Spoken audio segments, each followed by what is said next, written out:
Dobro jutro. Rada bi zdajle odgovorila na eno od vprašanj, ki jih Suzano pogosto prejemava na naših brezplačnih delavnicah. In sicer to je, ali se lahko naučim NLP-ja iz knjig.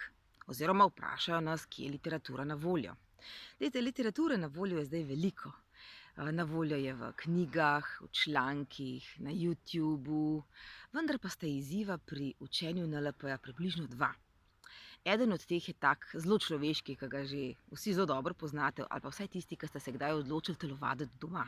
A veste, letos bom pa jaz telovadila doma, bom delala trebušnjake, vaje in tako naprej. In seveda se da telovaditi doma, ni potrebno iti na aerobiko ali pa v fitness klub. Vendar kaj se dogaja, a ne? Jaz lahko kupim vse pripomočke, lahko si naredim shemo iz interneta, preberem, kaj bi bila primerna vadba zame. Lahko si ogledam pravilno izvajanje vaj na YouTubu. Vse to lahko usvojim. Pa se pa zgodi ta človeški faktor, ko je treba iti dejansko telovaditi. Kaj se takrat z vami zgodi? Zase vem, da velikokrat, jaz sem hitro zadovoljna ali pa odneham takoj, ko mi je malo naporno. Kaj se pa zgodi na eni vodenja aerobike ali pa na neki fitness vadbi? Tam imate pa trenerja. In trener reče, še dva, še dva, še dva. In ko gledaš vse ljudi okrog sebe, ki naredita še tista dva trebušnjaka, še tista dva push-upa, na nek način zbereš v sebi moč, ki si mislil, da je nisi imel. In narediš točno še tista dva. Torej, eden od dejstev je, da mi v skupini naredimo več in pridemo dlje. In zato je tudi vadba NLP-ja v skupini vadba. Ni branje o nečem, ni pozanimati se o nečem, ampak je vadba, kjer imate skupino, ki vas podpira in imate trenerko, ki vas prganja. Drugi izziv, ki pa je ravno tako pomemben, je pa to, da kadar mi beremo, smo v vlogu opazovalca. Ko mi beremo, presojamo vsebino, ki jo preberemo. Se odločimo, to vajo bom naredil, te vaje ne bom naredil. S tem se strinjam, s tem se ne strinjam.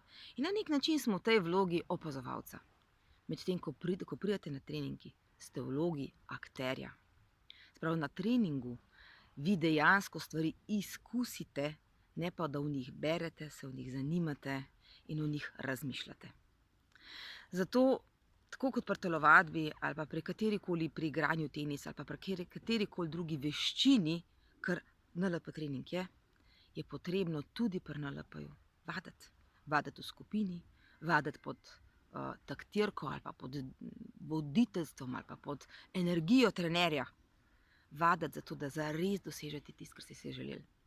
Preveč ljudi vzame knjigo, prebere in reče, meni to nič ne pomaga. Glejte, znanje NLP-ja ne spreminja ljudi. Znanje NLP-ja ne bo spremenilo tvojega življenja.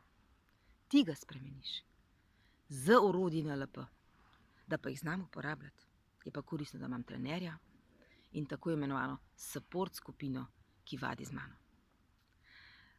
Pridite nas pogledati na brezplačne delavnice, imava jih že ta september in ta oktober, več o brezplačnih delavnicah pa na www.focusnlp.si.